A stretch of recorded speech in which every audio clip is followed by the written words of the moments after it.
What's going on, guys? Lively Podcast, episode 10. It's been a minute. It's been like 3.5 weeks since the last episode.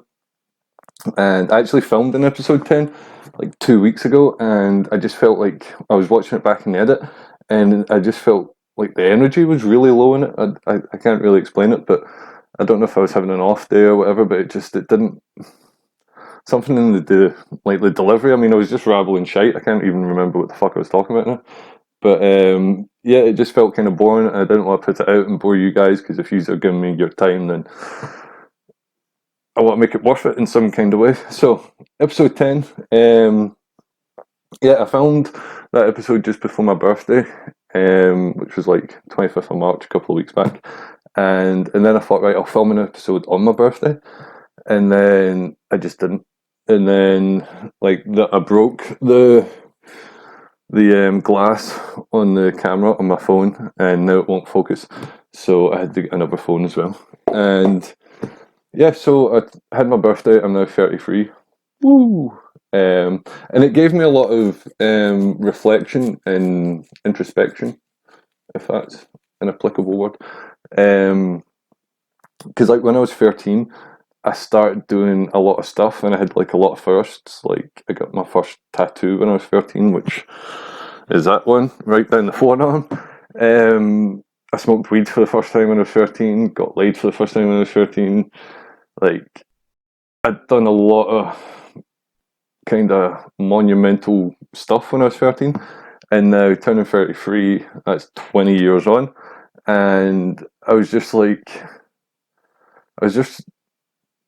not nostalgic in a way, but just remembering stuff, and you know how everything got me here, and what I was like when I was 13 years old, as much as I can remember that. Because I think now, 20 years on, it's just more memories of memories that I've got, which, as far as I know, is how memory works anyway. Like, each time you remember something, you're just remembering the last time you remembered that thing, and that's how stuff gets like changed in people's minds, and how memory is like really, really subjective. And it's also how like eyewitnesses can be talked into identifying people that weren't there, or the wrong person, and all that kind of stuff. Like, memory is a really, really weird thing, and I'm really bad. Like, if I'm telling a story, I might forget certain things, but I think that I know them, so I'll just say them, if you know what I mean. Like, the bulk of the story is true, but I might say, yeah, so it was one Tuesday, and we were blah, blah, blah, and then someone will be like, mate, that was a Friday. I'm like, was it? Okay. Like, I mean, it does matter in a lot of respects, but yeah, memories a fucked up thing. Where the fuck was I? Who knows? Yeah, sorry, I was remembering when I was 13. So yeah, it just gave me a lot of, like, I was purposefully going back and trying to put dots together, you know what I mean? They say like hindsight's 2020. So I was really looking back and being like, all right, so if I hadn't met that person at that time, or done that thing, or if I hadn't been doing that thing, then it wouldn't have led to this and that.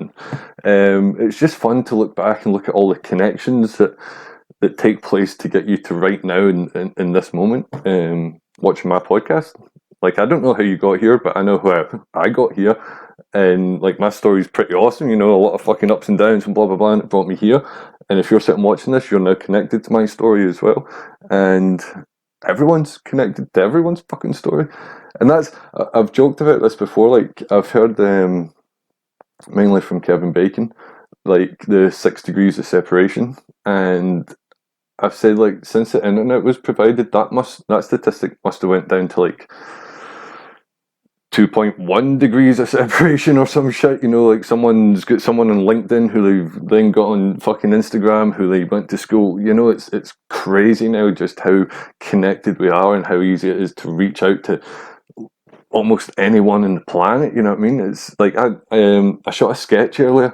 Now, if you want to see this sketch, jump on my Instagram, Life of Lee, or add me on Facebook, Lee Anthony, and I'll get into some, like, I'll get into this later. Weird people have been adding me on Facebook, and I've been like having awesome conversations and phone calls with them. It's been bizarre, but yeah. So I done this sketch, right? Now, this idea has been in my mind for years, like before I was engaged, I think. So that's like 5 years at least. And it was simply, like, I used to be right big into hip hop.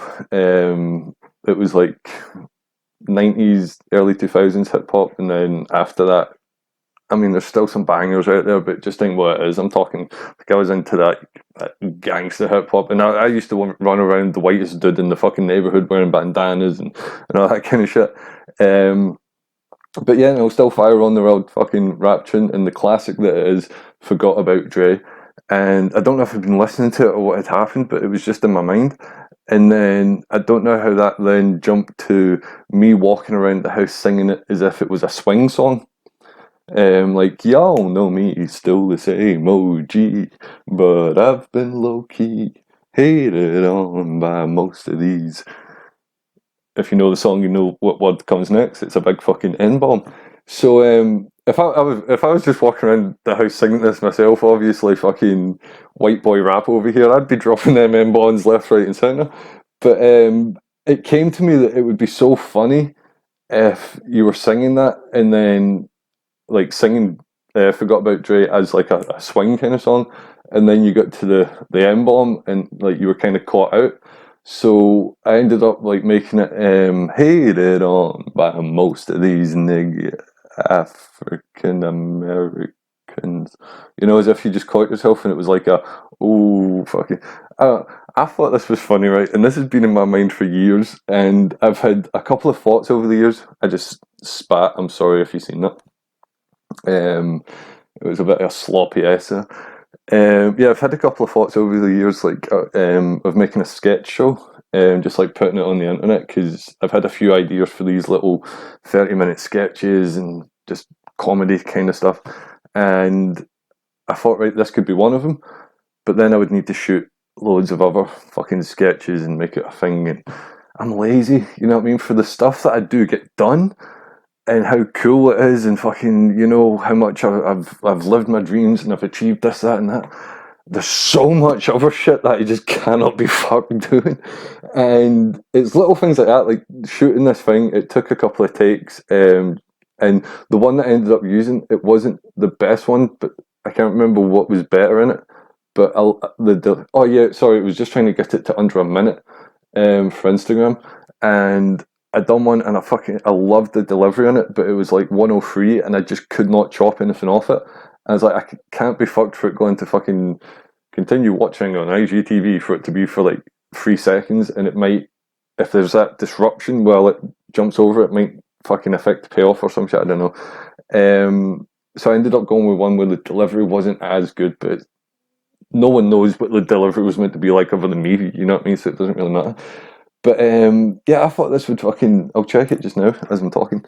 I thought just because I'd sat in it, because I've put like I've made a couple of like short films, and you know sometimes I get a cool picture or that kind of shit, and you put it on social media, and it does.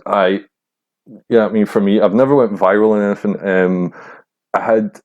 I got obsessed with going viral a wee while ago, and it wasn't for fame or anything. I just wanted to see if I could produce something that would go viral. And where I was living in Northern Ireland, there was a statue of a cow in the middle of a roundabout. It was like this big metal cow. It wasn't realistic. It looked more like see a 3D rendering. Like if you see 3D renderings when they're still in like the wire work kind of. I know what I'm trying to explain. If you want to see it, Google clock roundabout cow and it should come up. But Theresa May was Prime Minister at the time, and I thought that if I went to this cow, stood on it, done a flip off, stood on the cow and done a flip off it, and then it cut to Theresa May on the TV, me with the camera here, and I flip it off, and then I was going to put it up with a simple title, Flipping Off Two Cows, right? And I thought, this is the one. This is the one that's going to go viral. You know, it's punchy, it's topical, it's got a flip in it. It's woo. This is going to go viral, and it didn't. It didn't. And then, like when I mean viral, like the aim when I was when this was in my mind for some reason was if it topped 1 million views in under a month. To me, that was the line of viral, and I've still not done it yet. And yeah, so that one didn't do fuck all. But then, like, there's other things, like, just offhanded. off the cuff kind of things that I put out on fucking social media. Like I put up a picture of me and Ragnar, my cat, like a couple of weeks ago, and that got like 300 and fucking 80 odd likes, I think. Like that's the most liked picture I've ever fucking had on Facebook. And I just thought like that was just because it was just me and Ragnar with the quarantine, with the caption, "Quarantine ain't so bad with this little guy." Did you see how my brain done that there? Because I knew, I thought to myself what the caption was, and then I was about to say it, and because that was already lined up, I said, "So the quarantine" instead of the caption. Like that's my brain always jumps fucking ahead, and then it has to pull itself back to where it was, and it usually picks up stuff as it's coming back, and then fucking jumbles up. I might be dyslexic. I don't fucking know. I can read and write okay, but maybe it's can you get just mental dyslexia? I don't know. So yeah, and I thought when I uploaded this little fucking swing sketch, like this might be the one, simply because it has been rolling around in my mind for so fucking long that as soon as I put it out, it must it must just fly away and it's going to fucking pick up momentum, and it hasn't. And it's not like fucking I'm sad about it and that kind of shit. It's all just it's really an interesting social experiment to me to see like things that I think are gonna like kill, do you know what I mean? And then they just fall flat. And then little things that I just fucking, oh yeah, this happened, and people are like, wow. And it's just cool to try and hit to try and, I don't know what I'm trying to say here. It's like trying to just find where your thing goes. You know what I mean? Like, okay, this was maybe a bit too out there. I'll try this, or this was maybe a bit out there. Because like, me and my ex fiance, we shot a video called Netflix and Kill, and this idea, like, we used to play with Nerf guns. Like, it was awesome. Major battles. Like, I've got a 10-year-old nephew, and he used to come down, and it was like me and Ray and fucking my mum and Callum and my brother Scott, and we were like running around the garden and the house, out windows and fucking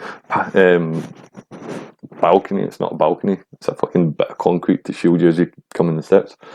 I don't know the names of shit. Okay. So yeah, we had loads of Nerf guns lying around, and then Ray ordered like fucking 400 rounds of ammo, 4,000 rounds of ammo. I can't fucking remember. So she was over from Northern Ireland, and we were playing with the guns, and I just thought to myself, we need to film something that we can use all these guns in. That was the basic fucking genesis of the idea. And then 10 minutes later, I had the rough kind of idea of what we were going to do. And then we basically just packed up the guns, headed to the woods. We had I just got a notification on my computer and it came through the headphones. And it hurt. Where was I? Yeah, so we went down, had the guns, had a Canon 600D, had a GoPro, and it was just me and her, and that was it. That's all we had to shoot it. Nerf guns, cameras in the woods. And the basic synopsis was we were sitting trying to decide what to watch on Netflix, and it was when like Daredevil was hitting really fucking good, and Pretty Little Liars was on as well. So we were having the debate of what we're going to watch, and then we decided to settle it with a Nerf war. So it's seen as like going to the woods, and then it's the classic like suit up kind of from the action movies. You know, all the magazines are going into guns, shit's getting loaded, cylinders are getting spun, bandanas tied on, war paint, and then it was just me and her going at it with a big Nerf gun battle. And the way we had to film it, because there was only the two of us, it was so hard for us to have like dynamic action shots where we were both in the frame. So a lot of it was just like her filming me walking, and then like shooting, and then we would cut round and it would be her reacting and all this kind of shit. But it was fun, and we shot it in a couple of hours. I came down and edited it and then uploaded it, and we had like the idea and the finished product within 24 hours. And again, like I thought that might be pretty good, because like when I put something up, it's not just, and this is what me and my mate Gary talk about quite a bit, because he's like a musician and he helps me out with like filmmaking and that kind of stuff. I help him out with music videos. We're in a band together. And we talk about, in this day and age, it's not just the thing you're putting out, it's how you manage it, on social media and that kind of stuff. And sometimes you do have to get clickbaity, you do have to get fucking, tag happy and hashtag happy and that kind of shit, just so it reaches more people. And I thought with that, with the fact like it was Netflix and Kill, Netflix and Chill was like really fucking popping in the vocabulary at the time, and I thought it would catch on. It done all right. It got like fucking 2,000-3,000 views. I don't know, which for me is pretty good. But again, I just thought it would do better, and I thought it would catch on a bit more. And then, holy shit! Oh no. I thought someone had reacted to something I'd done on Instagram, but they've just started a live video. They don't give a shit about what I've done. So yeah, it's just really interesting to see what happens, or what people react to and what people don't, because there's just been like random offshooty kind of things that I've done that people, even in terms of episodes of the podcast so far, like I've got 10 episodes, which is quite a good control group to see patterns and that kind of stuff, and the viewership has dropped off quite a bit, and that maybe in some way played a part in me not making this episode as quick, because when I made like the first 3 episodes, they were clocking in at like 400, 300 views like over a couple of days. I'm like, oh, I'm spitting right here, you know what I mean? This is fire. And then I kept going, but as I kept going, it dropped off. And maybe it was oversaturation. I don't really think that was it though. Or maybe it was just a DMT story, because some of the reactions to that, like, I've now got people thinking that I'm just a fucking, like, a Looney Tune drug addict, drug addled fucking psychopath. Do you know what I mean? That was just an experience that I went through. It in no way changed anything about me. It didn't make me, like, it has not affected my mentality in any way. It's not affected my mental capacity, it's not affected me in any way. It was just an experience I went through. The same way as if you get on a fucking roller coaster, or if you go and play paintball, or fucking get married, or whatever. It's just a thing that happened. Do you know what I mean? It just happens to be completely fucking batshit crazy. And maybe the thing that is tainting people's views on it is the fact that I believe everything that happened fucking happened, and no one can really talk me out of that. And I've said this before, like I did. In fact, I went over this in the fucking one of the episodes of the podcast. But if I'd went down there and in fact, I think I said this in the original video as well, but if I'd went down there and it had just been DMT, if I'd just fucking strung my hammock between two completely different trees, and it was just a DMT trip and that had happened, I would have just thought, whoa, that was a crazy DMT trip, which I did at the time. But it wasn't until I found out about the U tree shit, and there's so many myths and legends of U trees on their own transporting people to other fucking dimensions and other worlds and underworlds and all this kind of stuff. So the correlation there, because I was already pretty much convinced it had happened anyway. Like, I do believe there's a lot of people that will say, mainly people that haven't done it, I might point out, that DMT is just a drug. Whatever you experience when you're on it just happens in your mind, and that's it.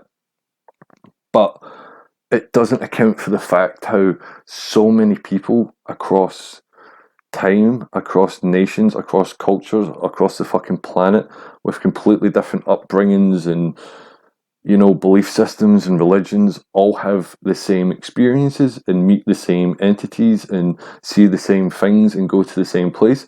And there's overwhelming reports of the familiarity of the place. And just from my own experience, which is all I really care about when it comes to this, because listening to someone else's DMT experience is like listening to people tell you about their dreams. You know what I mean? It's like their actual go to sleep at night dreams, not their fucking, oh, I want to be an astronaut dreams. It's just like, it's like, all right, cool. what do you want me to do with that? It's your dream, do you know what I mean? I can't, it's not something tangible to me, so I can't really comment on it. But from my own DMT experience, I thoroughly believe that when you take it, it connects you to the source where you were before you were born and where you go after you die. And like, because it correlates so much to near-death experiences, like, and it's trying to describe the feeling. Like, one of the trips I had when there was quite serious time dilation, it only felt like a couple of 100 years though. It didn't feel like the fucking billions of lifetimes in the volcano fucking psychedelic sausage trip, which I recounted in a previous episode of the podcast. If you're a new viewer, if you are a new viewer, thanks for stopping by. Hit the subscribe button, comment below, share with your friends. The fuck was I saying? Yeah, DMT, crazy shit. But that's what I believe, and I don't know if I covered this before. I don't know if I'm going over new ground, over old ground. Sorry, but I believe like people that have had near-death experiences, it's usually because they've been in a fucking car crash or some kind of horrific fucking accident, and then they go back to the source, but it seems to be in a much more subdued kind of way. And I think it's because they're still experiencing it through the filter of their human perception. Whereas when you enter that realm via DMT, because it burns away your sense of self and fucking ego before you get there, it means it's removed the filters, it's removed the perceptions of yourself before you get there, so you can experience it as the ultimate fucking consciousness, which is what we all came from. As far as I'm concerned, I'm not trying to make fucking, but just religion, right? Like, there's people that will not do DMT, but they go to church every fucking Sunday and they read from the same book that's been read from 2,000 years ago, with people talking about fucking this kind of shit that might or might not have happened. You can experience that for yourself. Like, I'm paraphrasing, but Terence McKenna said, like, for 25,000 years, humans have debated whether or not there is another world, and you can experience this. And there is 100%, and you can experience this through DMT or whatever the fuck the quote is. And people don't want to do that though. And I don't understand this. They would rather go and have someone read from a book of other people's experiences, like prophets and fucking messiahs and all this kind of shit. They'd rather hear about someone else's experience than have their own experience. And I don't understand that whatsoever. Like, through my experience from DMT, when I met the three entities that I can only refer to as higher ups. Like, I've met classic DMT entities. I've also met, or seen, like kind of serpentine fucking god looking fucking things. But when I met these three, it seemed we were on a balcony looking over everything. And this was just but it was a balcony between over everything as we know it, and then the next thing as well, because it's it extrapolates up and up and up and up and up and up, and that's the levels, that's the dimensions, that's what it's all about. But when I met these higher ups, the three of them told me that yes, this is 100%, because I asked them, is the world a simulation? I'm a massive fucking fan of the simulation hypothesis. And I asked these three entities, is this world a simulation? And they said, yes, it is, but not in the way that you think it is, not in the way you conceptualize it, like you see it as a video game, and a later, like, future ancestors. I don't know if you can have future ancestors, but future generations of humans, they got so advanced with their computers that they started building ancestor simulations. What was it like in 1995? Put on your fucking VR goggles, boom, you're in there. But because they have to replicate all these different worlds and all these different times and blah, blah, blah, blah, blah. Anyway, statistically, and a lot of fucking major scientists, a lot of them theoretical in their fields, but still fucking smarter than I am, have said, like, it's more probable that we are living in a simulated reality, then we are living in base reality or the original reality, or you know. And then when you connect that to DMT, and it's like, oh yeah, cool, we are just one level of fucking existence, and there's multiple fucking. Anyway, to get back to my point, because if I start straying, I'll stray way too fucking far. These entities say yes, it is a simulation, but not in the way you conceptualize it. And do not worry about it whatsoever. One day you will be out of that simulation, and you will understand how it all works, and why you had to go through what you went through, and what happened, and what it all means to fucking the grander scheme of things. But until that day, you do not need to worry about a single thing. Nothing at all. And when they were speaking, it wasn't, I could hear him as voice, but it's not just that. It's like this telepathic fucking transference of emotion and image, and just visualization, and fucking, and it's so clear, and it just hits you on every level of every sense, and the comfort and feeling that I got from that.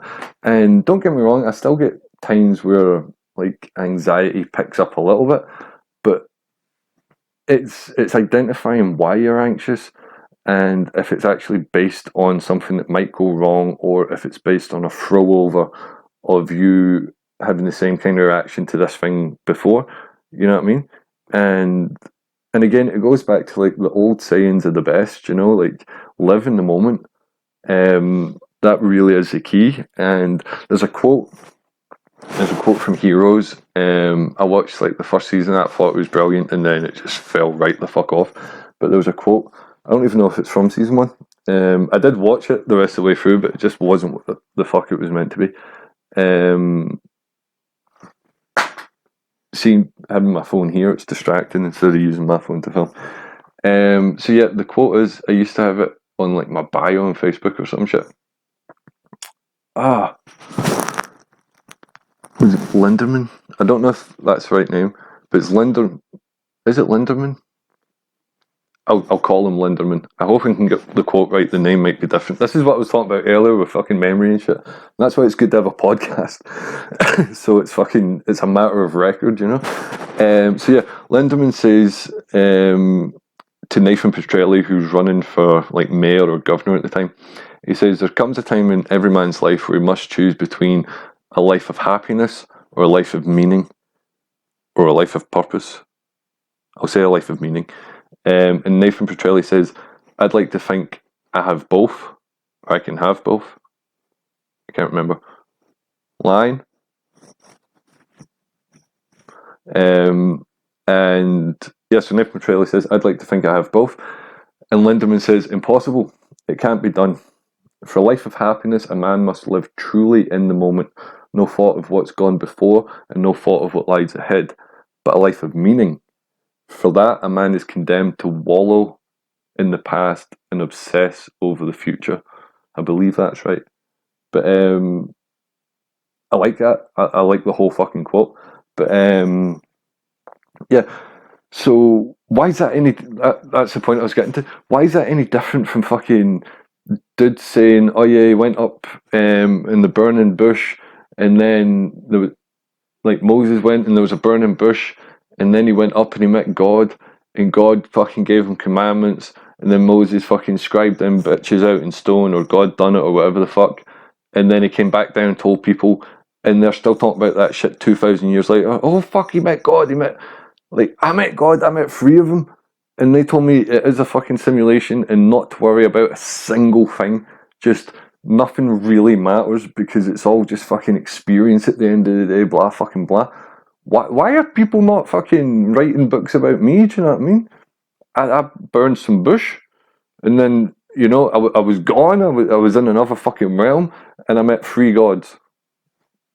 Anyway, that's, in fact, I can probably keep talking. Hold on.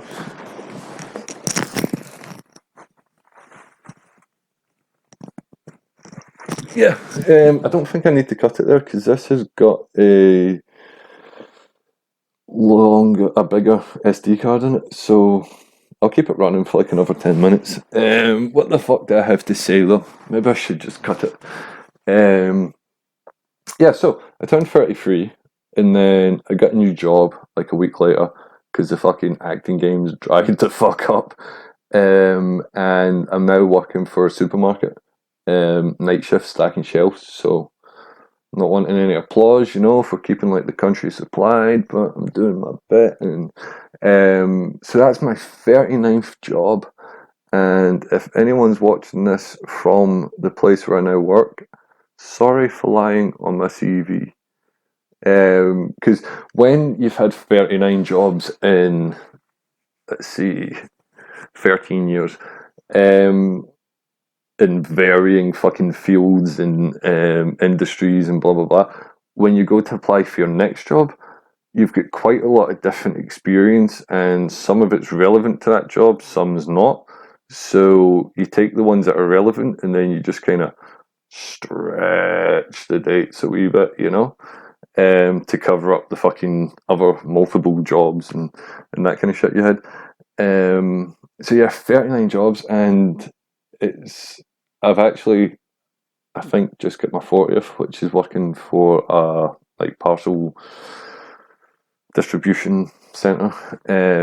It's just to get some dough. Like I need to get another motorbike back on the road. I miss that shit so fucking much, and like although I've been working since I came back here, it's just not been enough to keep myself going and put by and get a bike.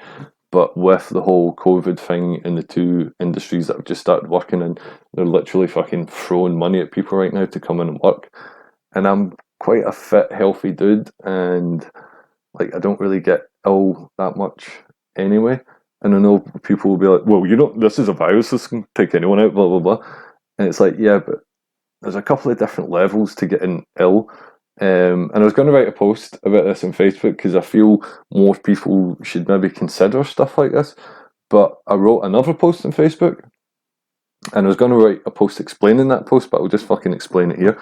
And I put up a post on Facebook, right, just to prove a fucking point of how ridiculous and idiotic people can be and how much they're just waiting for a chance to jump on something and to turn it into something that it probably isn't, and to connect dots that don't even fucking exist, let alone go together. I put up a post saying Ovid is derived from the Latin name Ovis or Ovidius, which is derived from the Latin word ovis, which means sheep, right? Now, there is no connection, right, other than the word Ovid in the abbreviation of coronavirus. I don't know what the D stands for. Decimal? Yeah, there's no connection or correlation between the two whatsoever, other than the fact that they share 4 letters. That is it. But it's close enough so that people, and because the word ovis, which through another like 3 words got to Ovid, it does mean sheep in Latin. And because like people that follow fucking mainstream media are sheep, blah blah blah blah blah blah. No, the people that fucking commented on that post, outraged and fucking blah blah blah, they're the fucking sheep. It had nothing to do with COVID whatsoever, other than the 2 words sounding similar. That was it. And people jumped on this, and they're like, oh, this is blah blah blah blah blah blah. And then one dude went fucking like 70 odd messages trying to prove how I was wrong when I was right. The original thing did mean exactly what it meant, and then he fucking like Google translated the word Ovidius. He's like, that doesn't mean sheep. I'm like, yeah, I know. The original post says the word ovis means sheep. So then he translated one of the other words. He's like, that doesn't mean sheep. I'm like, 100% right again. It's this word that means sheep. And then I sent him proof of that word meaning sheep, and he didn't reply to that. I then messaged him to ask him why he wasn't replying, because this is the thing. See, if you want to talk shit on social media, and I've said this before, either stand by it or shut the fuck up. Anything I say, let me explain my social media, right, especially Facebook. I've got fucking 4,900 and something people on Facebook from around the fucking world. I've added maybe 200 of them, right? I've personally met, or I personally know, if I'm lucky, 150 of them, right? And then the others are just fucking random people, like fucking, I don't know, nice profile picture or whatever the fuck they seem interested in buying. Because when I'm on Facebook, I like to scroll through and see interesting shit happening. I like to see freerunners and artists and musicians and fucking sketches and, you know, interesting, funny shit that's happening. Don't want to see people's fucking dinners. Don't want to see people asking for the number of the fucking Google headquarters, you know? So yeah, so all the other fucking 3,000, 4,000 odd people are just random people that have had me, be it free runners because my fucking Facebook used to be at the end of my free running videos, or fucking actors, or just random people, or whatever the fuck, right? Now, in terms of the stuff I post on Facebook, I literally post shit that I think is funny. That's it. Anything I see that makes me go, I share it, right? Because if for that second it made me go, and gave me just a little. Sometimes I actually laugh, you know, like, sometimes it's like, fuck, you know what I mean? And itchy eyeball, Facebook. Yeah, the stuff that I post, that's it. If you ever see me posting like political shit in any kind of way, that's just to make people think in a different way. It's not necessarily I believe it, and it's not necessarily that I'm trolling or that kind of shit. It's just trying to get people to look at things in a fucking subjective way, like, or an objective way, or objective. I don't know what the fucking word is. It's trying to make people look at things in a different way. Like, whenever fucking there's an election, oh my fucking god, everyone's saying, oh, you need to get out and vote. Oh, we can't make a change unless everyone votes, and if you don't vote, it's a vote wasted. I would vote, right, if we were actually voting on the issues, right? The system that we use to empower the people is fucked. And it has been for a very long fucking time. But not only that, it is severely outdated.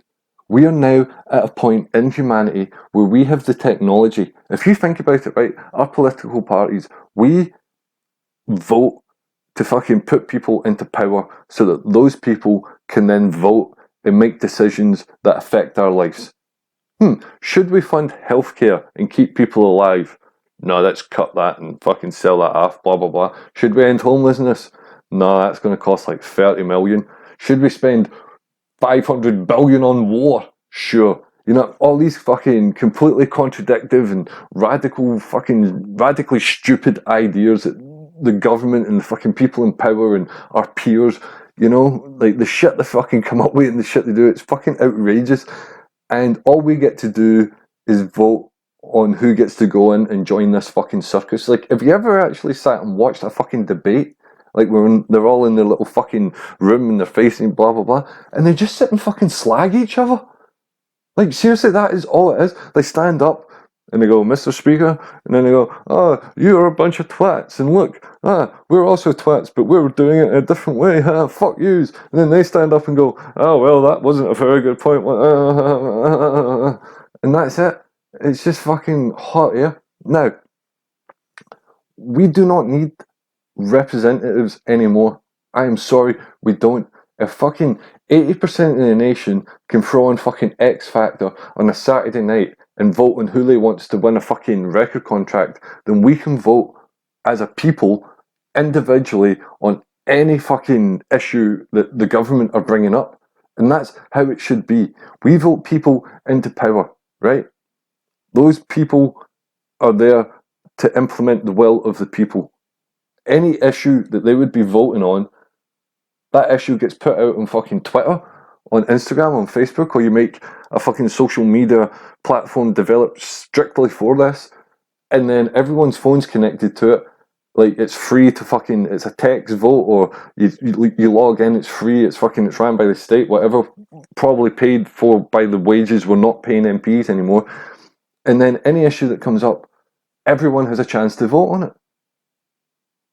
It's simple. Say there's fucking 50 million people in the country. say only 20 million people bother to vote on any such thing, then for the other 30 million, that's just, you had the chance, you didn't take it, you know? Say they put up fucking 5 votes a day, and there's a law that says a minimum you have to vote on one issue each day, you know? You're sitting in the shitter, you get the text, oh, should we end fucking nuclear war? Yeah, boop, done, you know? It can't be influenced by fucking bribes or fucking, well, it could actually, but what the fuck does it matter? They can't bribe fucking, it's easier to bribe 4 politicians than it is to bribe 40 million people, you know what I mean? And that's democracy right there. This is the first time in human history that we have the technology in place in order to provide us with a true democracy, but we are not using that. Instead, like, I'm from the UK, we've got Boris Johnson running the country. America, biggest superpower in the fucking world, we've got Donald Trump running the country. I think we'll end it on that note. This has been the Life of Lee podcast, episode 10.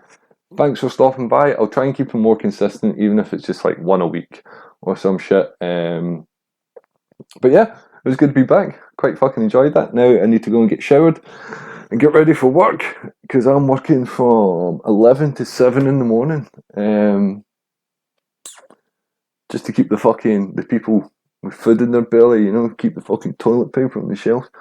I ain't doing it for any reason other than the money. And if I do get sick, feel free to fucking cut out the wee bit where I was like, I feel fucking healthy. Turn it into a meme, do whatever you fucking want. But